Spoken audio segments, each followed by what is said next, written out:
Hello and welcome to another episode of Literary Liberation Podcast. Today we will be discussing, analyzing, and reviewing Love of Worker Bees by Alexandra Kollontai. We are still fundraising for Cuba humanitarian relief, so check out the link in our bio or in our description box. For more content outside the podcast, please check out our Instagram and TikTok at Literary Liberation and Twitter at LitLibPodcast. I'm your co-host Mariah, and you can find me at Hungry Riot on all social media platforms. And I'm your co-host, Kristen. You can find me at TensTBR on all social media platforms. So this was our book club over on Fable, LitLib Pod. If you would like to join, we did read this with our book club. This was voted on because we chose women's historical novels because it is the month of March, which is Women's History Month. So we chose, this was I think this one won by a large margin.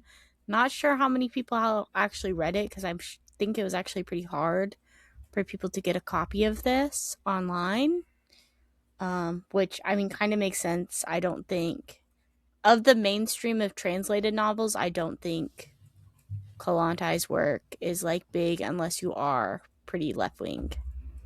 And I think a lot of copies are, vintage. I got lucky. I think I ordered it through Amazon, so forgive me. It literally just came in, so I don't know what publication press was doing it, but I got my copy, and it's got I've seen a couple different covers for it. I don't mind that one, but the one that I had for my digital copy was kind of ugly. Yeah, it wasn't very cute, but it finally came in the mail. It took a while, so I apologize. I did not realize it was going to be this hard to find it because in my head I was like, okay, Marxist texts are on Marxist.org. And I write Kollontai's work on there. For whatever reason, this doesn't exist anywhere. It is so hard to find, and I cannot figure out why. It's strange. This has been the hardest to find book that we've reviewed so far. Which I'm not sure really why either. But I wonder, I mean, I don't know how much fiction is really on Marxist.org. I don't really use it as a fiction resource at all, and I think a lot of Marxists, nonfiction writers, they didn't really write a lot of fiction work either. And you were saying that Kollontai wasn't even originally planning on publishing this. It was published post I don't know how to say that word, humanitously. I don't even know if it was posted because I was looking at it today, right? I was trying to figure out, and it says, based on what I can find, is that this collection was published in 1924. Oh, she wasn't dead then, was she? I don't think so. No. But I don't know everything surrounding the publication of this. Yeah, because she didn't die till 1952, it looks like.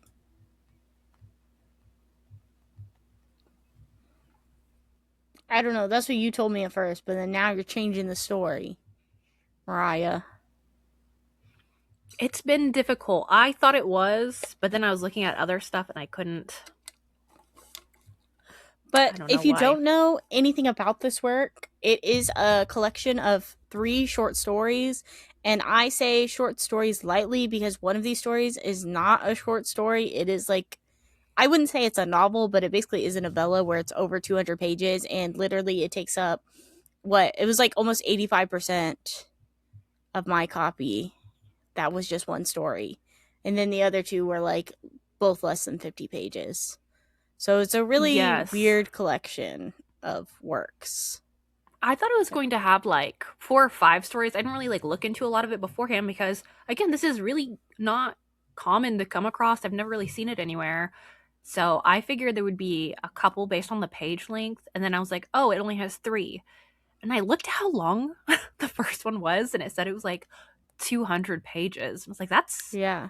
I don't know why it didn't get published by itself and the other ones didn't get published as novellas or something. I'm sorry, I don't know. There's not a whole lot on it that I can find. If you know information on this, please let us know because I failed. I just know about Kollontai because she's one of the first girl bosses that introduced me into Marxist feminism, despite her not actually being a feminist. Yeah, which is pretty ironic, isn't it?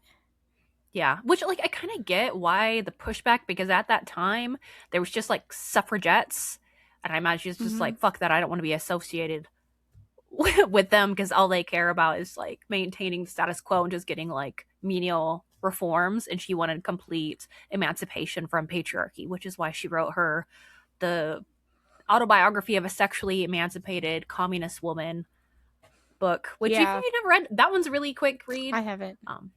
Really? No. Well, I feel like you This kind is of get my the only essence Kollontai work of I've read. Kollontai. I just have always been turned off from her work because she is a pretty controversial Marxist figure too, because she is like low-key a misogynist, and she is very anti-sex work and like not a feminist, especially like now obviously the 1920s and earlier on, like before the revolution and things like that, times were different, of course. And of course, like sex work is honestly still demonized to this day by a lot of liberals and conservatives, of course. But I feel like as a Marxist, it doesn't make any sense, you know?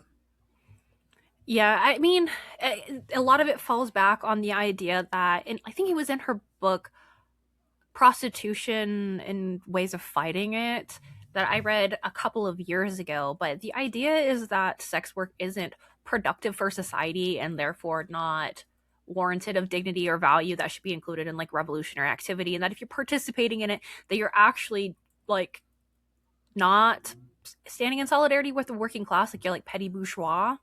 So whether or not you agree with that, I think if you want a good book on sex work, there is Playing the Whore, and there's also Revolting Prostitute, which I think is Revolting Prostitutes. Those are two really good pieces of text to reference from. But I do think she was kind of just a product of her time, and all things Mm-hmm. considering, Kollontai was very progressive for being born when she was. Yeah, She what, was born the in 1800s? 1872, and like Yeah. in this book, if fun fact, like it's an exploration of like the condition of women under the NEP in Russia, and like kind of like what was happening, um and how like women's suffrage and just overall experience wasn't being prioritized by the revolutionaries. So it's kind of a really interesting insight as to why, one, our struggle needs to be inclusive and intersectional, and the reasons why it will kind of crumble in on itself if you don't. And we'll get into the spoilers of it later, but I don't know if you have anything else you want to offer. I mean, there's not a whole lot of spoilers because I don't think this is something that like it's surprise. It's more of just No, I mean, I think, well, if we're going to talk about like our non spoiler reviews, this is not a work for me. This is a very slow paced, character focused novel, which I don't like in my fiction specifically. I enjoy like reflective text within nonfiction more specifically. And like, I wish, like, talking, like, reading about like the perspectives of these women in like the USSR, I would have preferred to read it from a nonfiction, like actual women's specific, like real women's account of like their history within living in the USSR personally for what I enjoy in my reading. And I just don't like a fictionalized version of that because it's slow, and it was very slow. And at least I think the second two stories were stronger because they were actually short stories, while the first one just felt very repetitive and a lot of the same things were happening, and I don't think the conclusion for that one specifically was satisfying. no, and we'll like definitely get into our theories on why the main one, like the big Yeah. text, ended the way it did. I think this is like a fiction book for the communist by the communist, and I think it's worthy of evaluating. However, if you haven't done a lot of like revolutionary reading, I would be concerned with what you might extract from this, especially if you don't have any Yes. understanding of Soviet history. A Yes. lot of Yes. this Yes. is Yes. not going to make sense, and you may have a different idea. But since Chris and I both are autistic commies, we have hyperfixated on unlearning like the Red Scare propaganda and like learning a lot about the Soviets. Obviously, we're Marxist Leninist, just Yes. as Kollontai was. Yeah. So Well, because that's something like me and Mariah were talking about as we were reading this and stuff, because like it is critical of the USSR, but and the thing is that us being Marxist, especially in online spaces, In our personal like affairs and like offline, we will critique the USSR, but we don't view it to be very productive to go online and start ripping down like the USSR or Cuba or other Marxist Leninist nations or places that follow like the socialist structure, just because there is already so much specifically American propaganda that is demonizing these places, which there can be. The USSR is not some utopian place, neither is China or Cuba or any of these other places that we look to for how they live. We just, as Marxists, we look at how these were pre socialist and then post socialist, and how the conditions of the workers have changed. And majority of the time these places did have a net positive for a multitude of different reasons, whether it's raising life expectancy, literacy rates, etc., etc. There's a bunch of different things that these places did do good, but they're also, again, not utopians. But it is not productive to do that in most online spaces because of you having anarchists or liberals or conservatives that are also trying to tear it down. And they aren't coming it as from a good place to critique this for the benefit of the worker. They're critiquing it from like a bourgeois perspective. And truthfully, I don't think a lot of it is useful. Like the discourse we see online, Yes. especially when we're looking at what's happening around the world and people want to like left comms. I've seen a lot of left comms on my For You page just talking about stuff that I've seen back in like 2019 or 2020. Political TikTok. It's just like, I don't know. I The think we discourse is a can worry about circle. that. We no, literally, I feel like I'm just watching like this really vicious cycle on political TikTok, and I think people just need to start talking to their neighbors. Realistically, I think we can have inner left debates. We will discuss. I mean, this isn't going to make people happy, but this is going to be a nuanced take, and I will supply the books that I have read that you can look at and reference if you want to cross check me. Some of these have been a while since I have referred to them or read them. Sorry, not referred to them.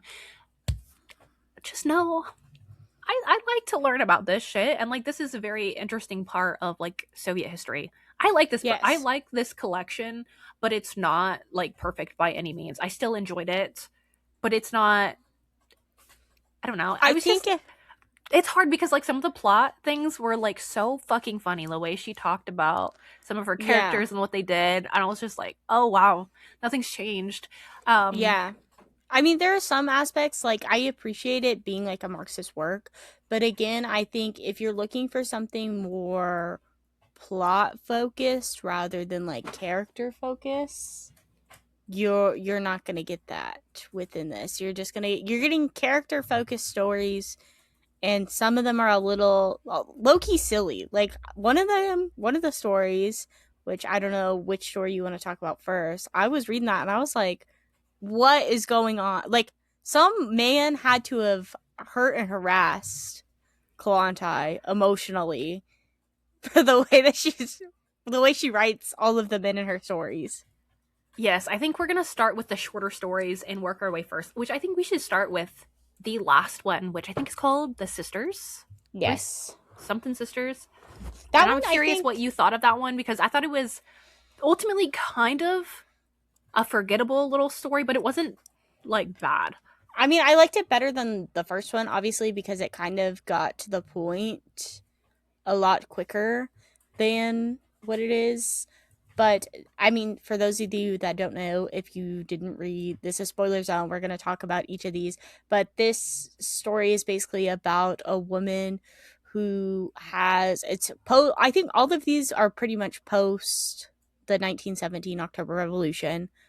And this woman is basically, she shows up at another person's doorstep and she's kind of giving like her last like year or so of her life, where she's lost her child, has died from some illness, and her husband has been cheating on her and coming home like belligerently drunk. And I think he didn't hit her, but he grabbed her pretty hard and stuff. So she's like not going back to her husband even after she's lost her job and everything like that.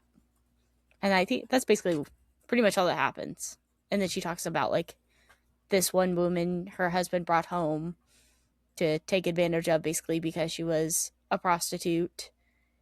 And then she ends up building some type of solidarity with her, which is pretty interesting considering we know Kollantai's like perspective on how she views sex work.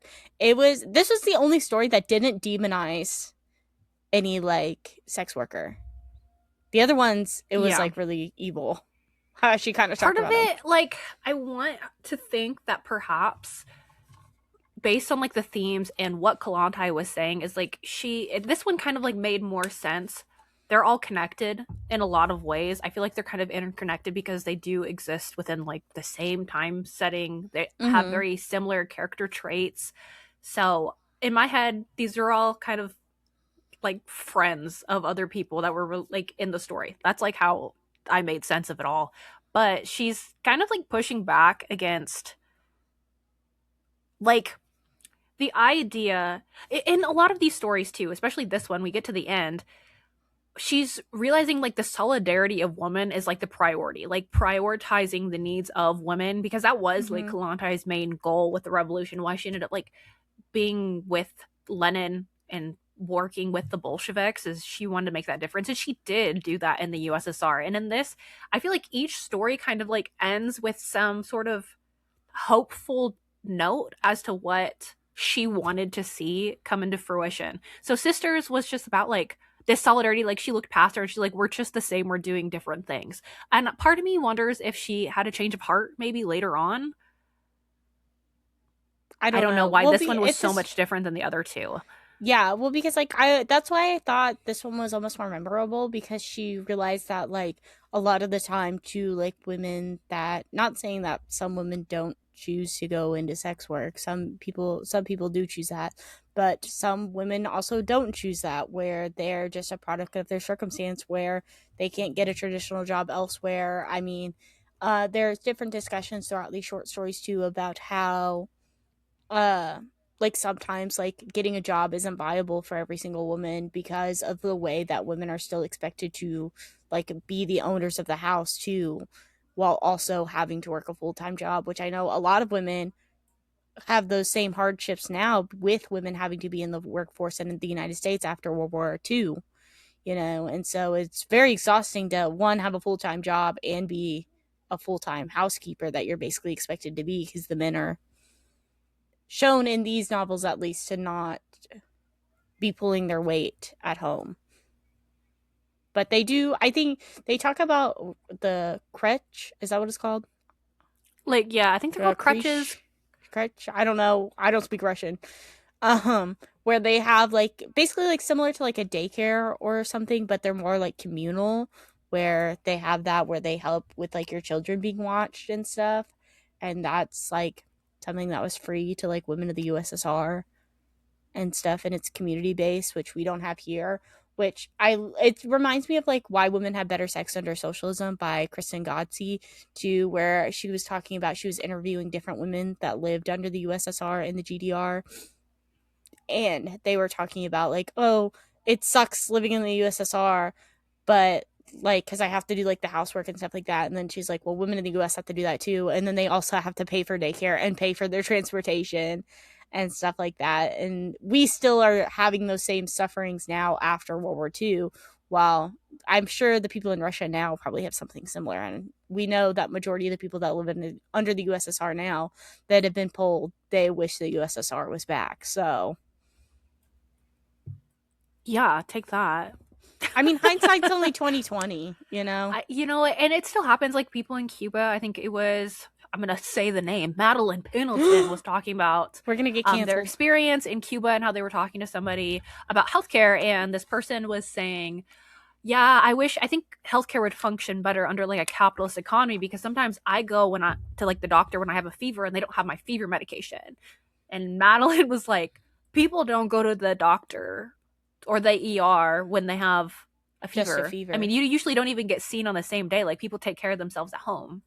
I mean, that's the And thing. Most people don't even go to the doctor even for like serious medical concerns too, until it's too yeah, it's like if late. you're not dying, you're not Yeah. going. Unless you're like bleeding out, then you're probably not going to the hospital. Even if you have insurance, just because of you still have to pay copays. Like people like want to look at like the United States, like if they think like, oh, well, unlike Canada or whatever, however they want to view like the socialized medicine, Canada or like places in Europe where they're like, oh, but you have to wait or you have to do a specialist or whatever to do that. That's how it is here, but you're also paying for it. I know. I don't know if people realize, like, for example, I had to make an appointment for my son to get a cavity filled, right? I did it in August. It was August when I called, and they said that there would be an appointment in December for just a checkup, right? To see like what's going on. And then tomorrow, which is March 26th, is when he's finally getting in to get his cavity filled. Mm-hmm. Yeah, So if you're and wondering a yeah. timeline of the United States And healthcare system, not to mention, you have to make sure that whatever doctor you go to actually accepts your insurance too, because you're not yeah, guaranteed that was like a whole to other thing because I go. was trying to figure that out too because I was like, I don't know if I know how to find out who's in network. So I ended up like calling somebody because I was like, I don't know what to do. How do I figure out what's in network? Because that's just like nobody ever taught me how to do that.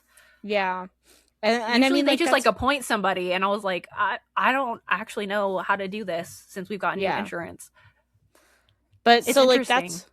that's one thing too, where people are like, oh, like blah blah blah, like it would suck to have to wait months and months for whatever care you need. But I mean, also, if you have an emergency, like here in the United States, they will take care of your emergency most of the time. If they're referring you to some type of specialist or somewhere else that you have a month's wait, it obviously isn't an emergency, you know? Not that Yes, it's which the right thing to do, but speaking of healthcare, I think it's a good segue to the second story, which is called Three Generations. And this covers three different generations of women, like one that existed in the late 1900s. I think that's what it said. 1800s, Or eight, I get it, 19th century. pre-Soviet. Yeah, it's Yeah, to pre-Soviet. like Kollontai ish age, and then also like, or maybe Kollontai viewed herself as being like the youngest, and like the middle being her mother. Anyways, Yeah. that's like kind of what I learned when I was reading the preface of this after I finished it.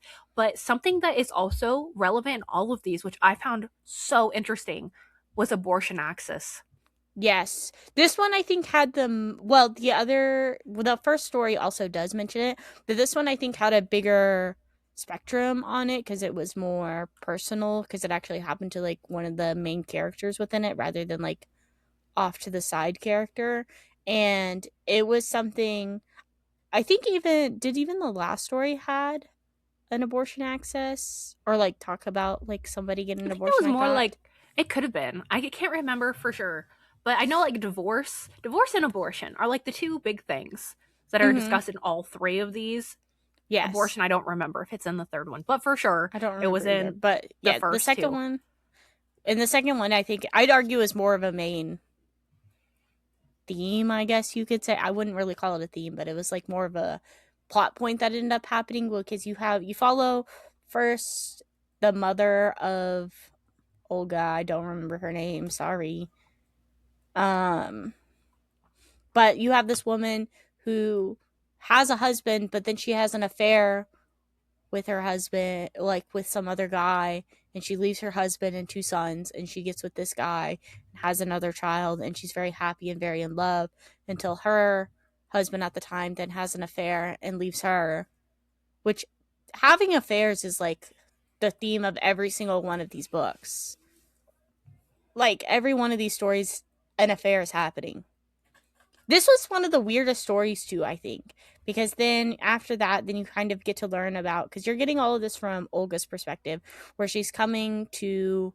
I don't even know who like the perspective is. It's some person that like she wrote a letter to, and then she's like, "I need your advice." So I don't know if they're supposed to be like a counselor of some type or something, family therapist. I That don't was know what what I their thought role too. is.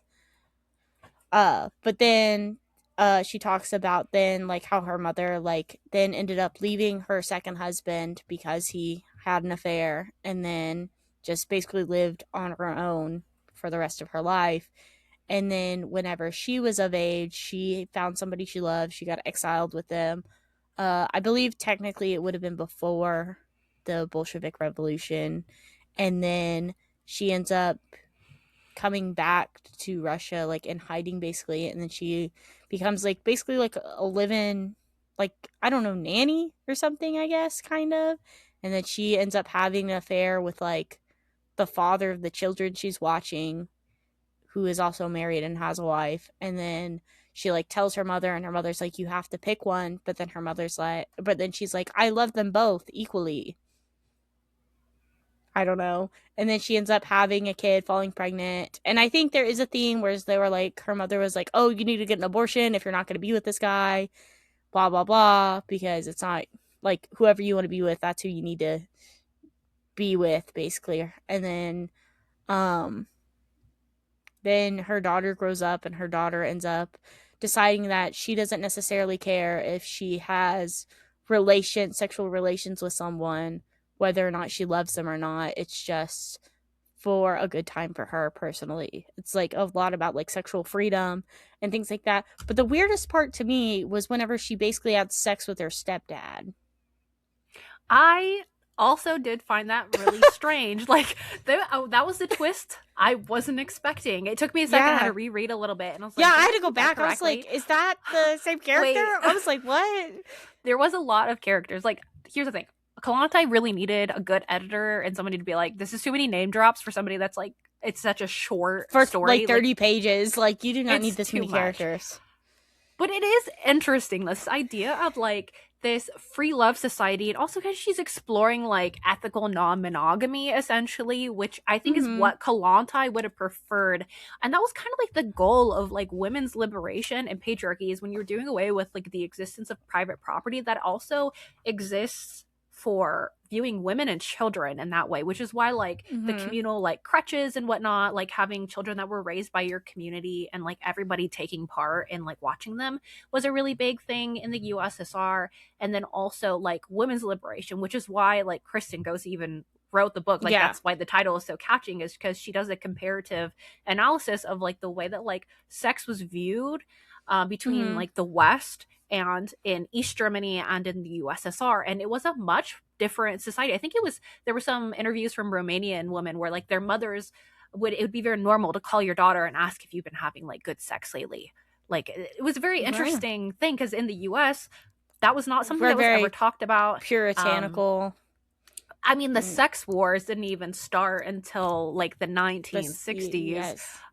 We didn't have divorce, like free range divorce, however you want to call it. I think it's called like no fault divorce until 1969, and then Roe v. Wade wasn't even like federally recognized by like, and it's not anymore.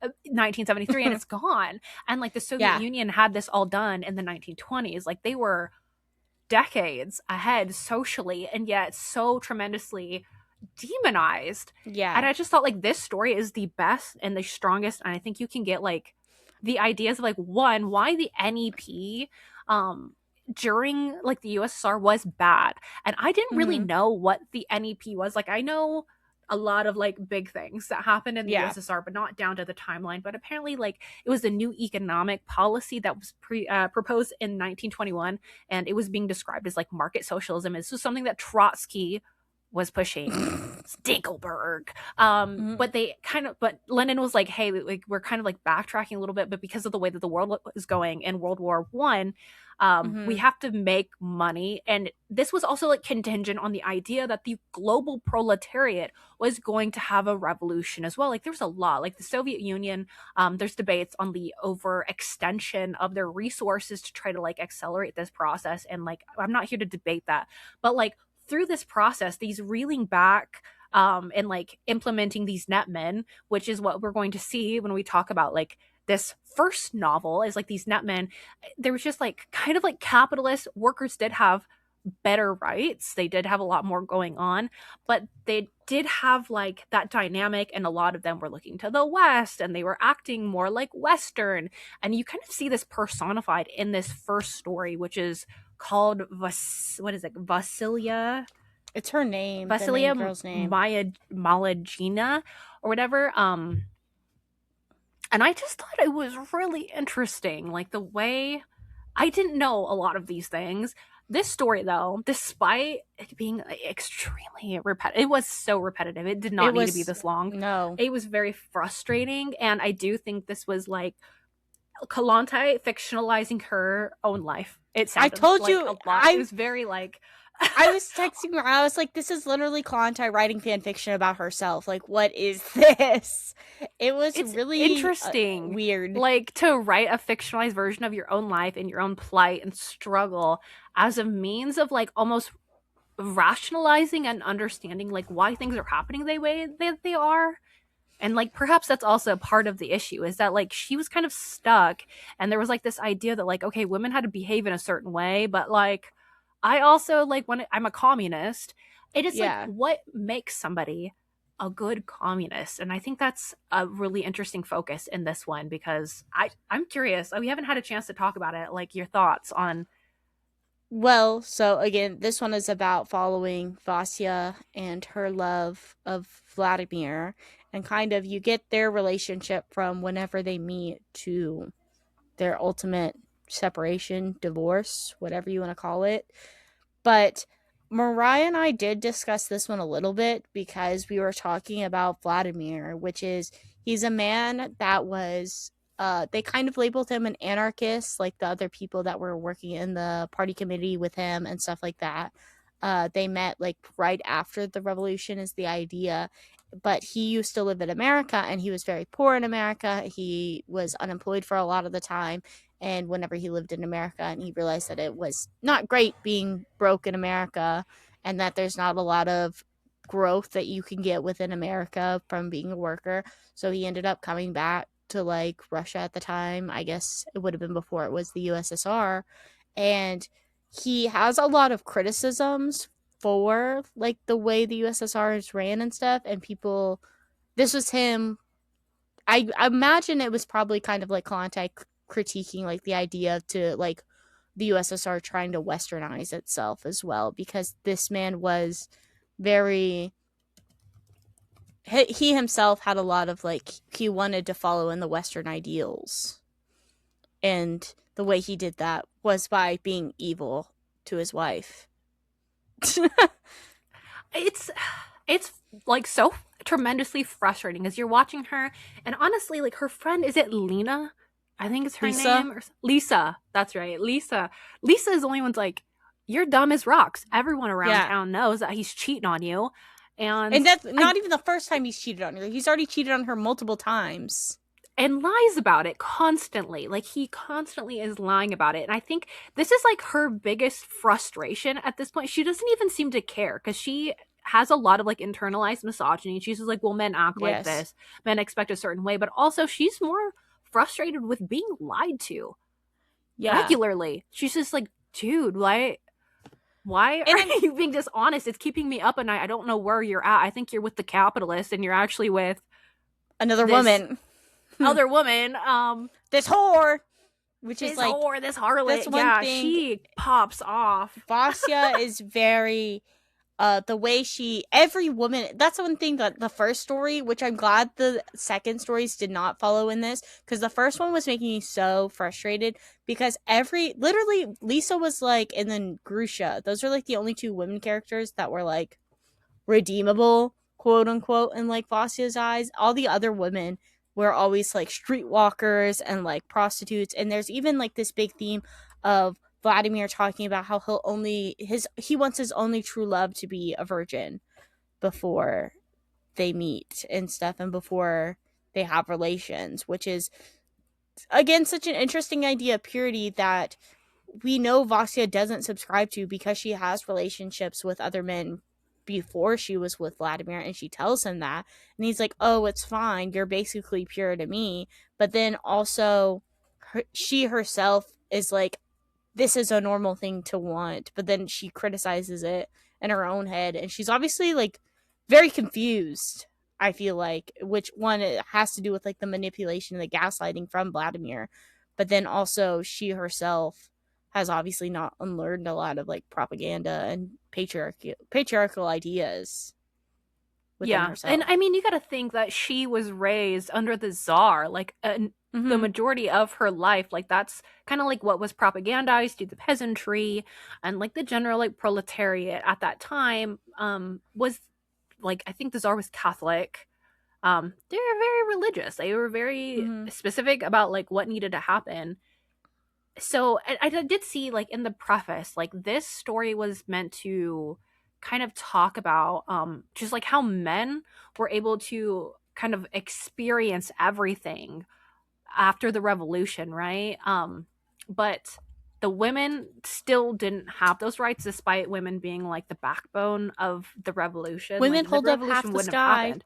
Now literally Mao Zedong, he No, got literally. it. Thank you. And it's frustrating. It's frustrating to see because you're seeing like these people and they're like saying the right things, like they're communist and they like want workers to have things, but then like the men are like the net men are kind of like embracing this capitalist mindset. Like they need to work harder and they get all these good things. They can unionize if they want. I don't care. Like it's Mm-hmm. there's just like this back and forth and it's the It's really conservatism and then also like she's allowed to do other things. Obviously she's moving around, she's doing jobs. So like this yeah. was not happening in She's the trying West at to. that time, but at the same time we're just like, girl, I want more for The only you. thing you have to lose is your chains, which your chains are Vladimir in this story so very clearly. And one of the most incredibly frustrating reads too, because I think whenever this is the first story, so you go into this thinking this is a short story collection, and I was reading it on my Kindle and I click on it and it's like you have, I think it was like I had 6 hours in the book and 5 hours in this story or in this chapter or whatever. I was like, so 90%, like literally 85% of it is this story, whenever most of it could have been cut because you're in this cycle. You just get to keep living in her cycle of abuse where she goes and she meets up with her. She's working and she's happy at her communal house in a different city doing her factory job and then also like doing stuff for the party members and working in the commission and stuff like that. And then her husband's like, hey, you need to come visit me. I miss you. And she's like, okay, I miss you too. I'll go visit you. And then she goes and visits him. And then it turns out he's cheating and being evil and gaslighting her and manipulating her. And she's like, oh, this sucks. I don't want to be here anymore. So then she'll leave and then she'll go and do all of her stuff at the party and be like, this is so great being on my own, blah, blah, blah. I hate not having, I'm glad I don't have to take care of Vladimir, blah, blah, blah. And then she'll go do it again. Like literally that happened 2 different times. She like left and came back. And she was And about to do it for a third time. I think this is something that happens with a lot of women even today. We see it. It happens. Like we know somebody who has a partner they just like will not stop talking to. It's like a resounding meme. I see memes of it all the time with like hundreds of thousands, if not like a million likes on it. So obviously this is a pervasive issue. So I imagine back then in the 1920s, there like it's a weird thing because she was also being, despite like not caring, like she was being like disrespected essentially in public of her comrades. Yeah. That she wasn't like standing up, like he was doing these things and it looks bad upon you. It's not just like one, he's got to have 2 houses. And she's like, no. But then she just keeps defending him. And I get like she had some sort of like friendship with him, which I imagine like most people that get married like each other. And like to think that, oh, I found somebody who has like mutual economic ideas, right? Despite him being like an anarchist. So therefore, like, I mean, it could be to worse. Be honest, we really like each other. Low-key, my theory was that he kept her around mostly because she was such a devoted, like, actual, like, Bolshevik communist that he could use her as, like, well, my wife is obviously a Bolshevik, so I can't be whatever you want to pin on me. I think that kind of ends up, which we don't ever get his perspective or anything, and even with the finale, I think it was incredibly frustrating that that man never got sent to the gulag. Mariah and I are I was kind of, gulag. I was like, dang, he should have gotten re-educated. He needed it. Of all the people that needed it, the biggest villain of all of these short stories was him, because he was evil. Like, he was a deeply unsettling man. The way he would act, I mean, he just thought he could control his wife and woman, and he was incredibly frustrating where, like, his wife would obviously, she got into, like, a very negative, like, mental health space and so many times because she was expected to do everything for her husband 90% of the time, take care of the house, take care of the food and stuff, and he wouldn't even give her enough money to do those things, even though she wasn't able to work whenever she was visiting him. She was too kind. I think in the end, like, I get it. I think it's a really, like, she lets go. She has like a transformative justice. Like she's pregnant.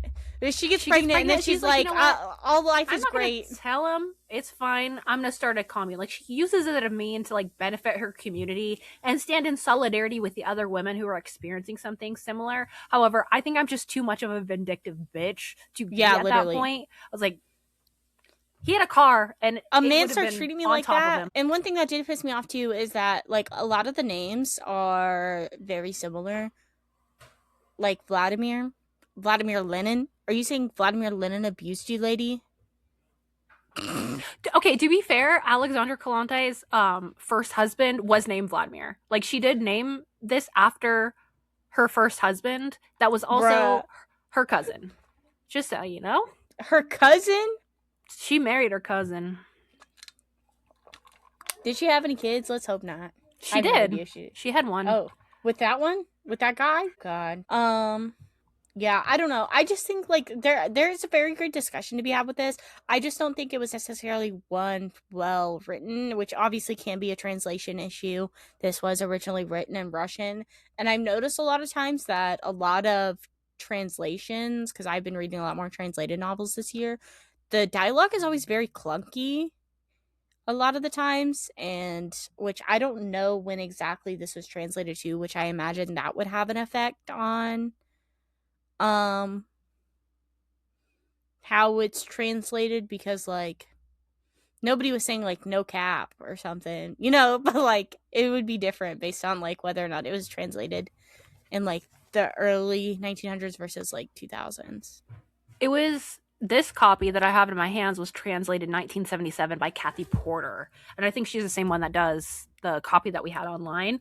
And also, it depends on the translator because if it's just Yes. some random, because this is Marxist and a lot of stuff, audiobook stuff that's put on Marxist.org. There's a lot of things that are just done by people in the community who may not be like professional translators. And I don't know anything about Kathy Porter, but it could be that there Did you feel the definitely same is. way about it Yeah, I being mean, the writing? in some ways, like the story and the way it's character focused, it did feel like when I read Dostoevsky, but in the Brothers Karamazov, despite it being slow in some ways, it was poetic. Like it had a really good translation, and I think Dostoevsky is really good at like encapsulating emotion of like feeling, I don't know, like dreary and depressed. Whereas this was kind of like the lack of emotion, and I could tell it was very like I do. novice. I Like don't I think could like tell like she was just writing this, and I think that's okay because I've read a lot of slop and it's cool like the politics, but also this is something that like would have been on like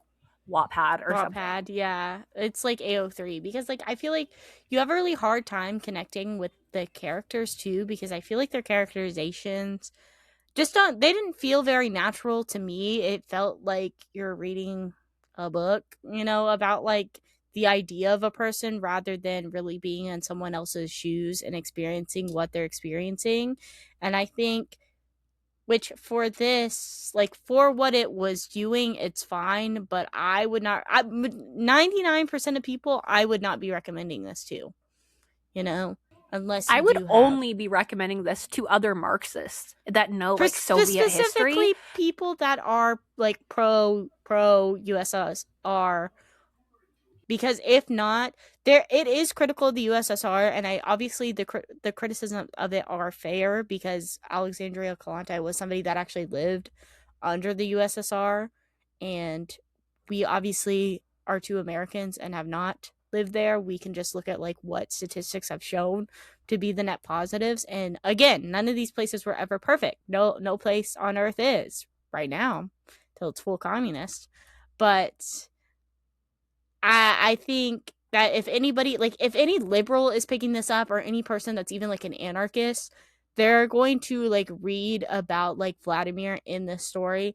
and be like, why are they treating Vladimir like this? Why are they constantly like bringing up charges against him and stuff, without understanding like what the history, like why they have to be so sensitive about what people are saying, being anti-government and stuff, because that's how you get Fash rising up and destroying their nation, especially because how many Americans are over there trying to fuck with the USSR at that time too.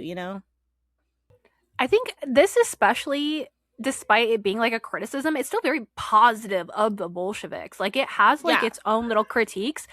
it's still overwhelmingly positive, where there are other books that are advertised as being like, oh my gosh, Stalin wouldn't let this story out to the public and now it's being published, and it's just like the person who it was like part of the bourgeois class, and Yeah. they were very anti-Bolshevik, and they were actually like funded by the US government or something stupid. So this was like Mm-hmm. nice reading a piece of fiction that was critical but also supportive, Yes, because the and I just women wanted so much overall, more of it. And I think I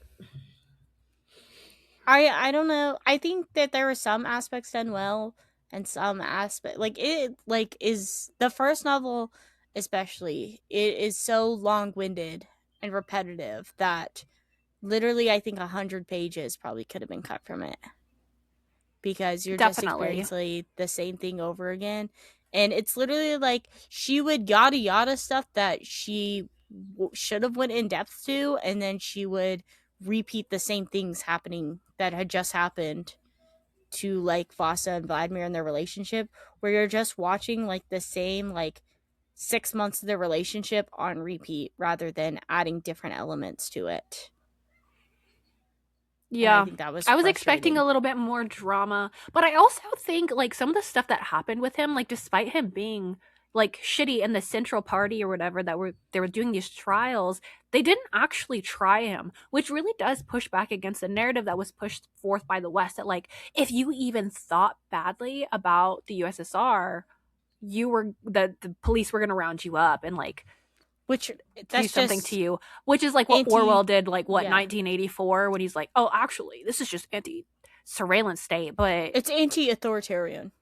I get like technically this was set in a different time, but also this was like I mean, Stalin this was would be the prime. around, Yeah. you This know. would like because I know it does discuss it's mostly like like right after the 1917 revolution specifically, but we're following a couple years at least of their relationship after the fact. I imagine it's at least up to like 10 years of their relationship because that's one of the reasons why it was so hard for like whenever they were discussing breaking up and stuff, and Vladimir wouldn't do that because he's like, you've been my best friend for so long. And even Vasya had a hard time doing it because that's also been like the only man she knew, which I feel like she should have just started cheating on him. That I was hoping, especially when she was getting Yeah. close to that one person, and I was like, please, please, do it, send it. And What I think person? I'm glad she ended up being by herself. I She don't had a know. friend. There was a couple of friends that she had that were like men that she invited over, like when she Oh, was helping like organize the workers or whatever. She I there's think she always should have like just been a different men lesbian. reference. Oh my god, dude, that would have been so fucking cool. Wouldn't it have? But I bet like Kollontai probably hated queer people. It There's kills no queer me. representation in this book, which I um I don't know. It was fine for what it is. I think I don't know. And then it just like you could not root for Vasya's character at all because every other woman to her was just a horror streetwalker. Like these women would walk into like the committee and talk to the secretary, and she'd be like, "These streetwalkers." It's like, why? Why even? I think she's a terribly unreliable main character, but you're kind of like forced to be with her. So it's like maybe I don't know. It was a test of empathy that No wonder Kollontai was trying Vladimir to get cheated out. on you. That's a hot take. But you know, I haven't really seen anyone talk about. I've heard this book referenced so many times over the years. Like I've had this on my TBR, probably since I started on political TikTok back in 2020. I heard about it because Alexandra Kollontai was like somebody I really liked reading about, and why women have better sex under socialism was really huge. I don't know. There's not a whole lot. It has an average of 3.74 or why did I say that twice? That was unnecessary. It has a 3.74 set 3.74 star rating on Goodreads. with only 600 ratings, and I don't know how it's been So ain't nobody be reading received it. over the last 102 years or Yeah, whatever. where's the newspapers from the USSR where they're writing book reviews? I will say I am very curious to read Tolstoy now. I think that was referenced a couple of War and times. Peace. I've heard. Well, he has another one that's about a woman that I think Is might it be Anna more Karina? popular. Is that him? Yeah, that one, I and don't think Anna then Karina is not more popular than War and Peace. is it not? I thought it Definitely was pretty not. close. Let's see. Leo Tolstoy. Is that just on Goodreads or like? Oh, I guess it is more popular in Goodreads, but I feel like you always hear about War and Peace way more. But maybe because Anna Karina, no, they're both long as hell. I'm Well, I so guess it's a curious little what bit Anna shorter. Karina is about, and I think that we should read it, especially since Kollontai was referencing it. Now I'm like, okay, she vetted Tolstoy. Now I must check it. I also really did enjoy the little slights at Bernstein, and Oh how that yes, was that was included. funny. I saw that. I was There's like, oh so my many god. funny little slights that just. This is definitely a book it's so niche who it's You going to have be to good be for. in the circle. You got to be in the know. You have to be deep in the know, to Which understand. I don't even know if like even our average listener will get that much out of this. I don't know. But speaking of, next, our book club has voted and has decided we will be reading in the month of April because it is Autism Awareness Month. We put up a poll of all autistic authors. We are going to be reading You Weren't Meant to Be Human by Andrew Joseph White, which this will be my second Andrew Joseph White novel. Mariah's first. Very excited for that. Our next book, though, that'll be a review in like in a week or two, will be Margot's Got Money Trouble by Ruthie Thorpe, because that is getting an Apple TV adaptation that is going to be out in April. But our next episode specifically will be our March wrap up. See everything that we read in the month of March. Yep. But hopefully it's good. We got some good books coming up. Also, we did have somebody I appreciate on Fable recommended a bunch of books. Yes. I cannot express my gratitude to you for doing that. I added all of them to my want to read. We've been needing to work on what we're going to read for the book club, and it's hard coming up with like different books and keeping track. So these are all science fiction novels. Yeah, so I'm going to throw them into different areas. Oh, I'm so excited. We'll probably be doing some science fiction reads here soon. But yeah, I mean, you can get all of our thoughts over on... We did have... Me and Mariah, I guess, were the only people that posted in the book club this month. Well, we had a couple thoughts, if you care about those. But, you have anything else you want to say? No, I don't think so. I think that's it. It's just we'll be posting the April calendar here soon. Yes, so you can get an idea Instagram. Because April is going to be pretty busy. We have some fun stuff planned in the summer. We're entering quarter 2. Yeah, quarter Q2. Q2. Yep.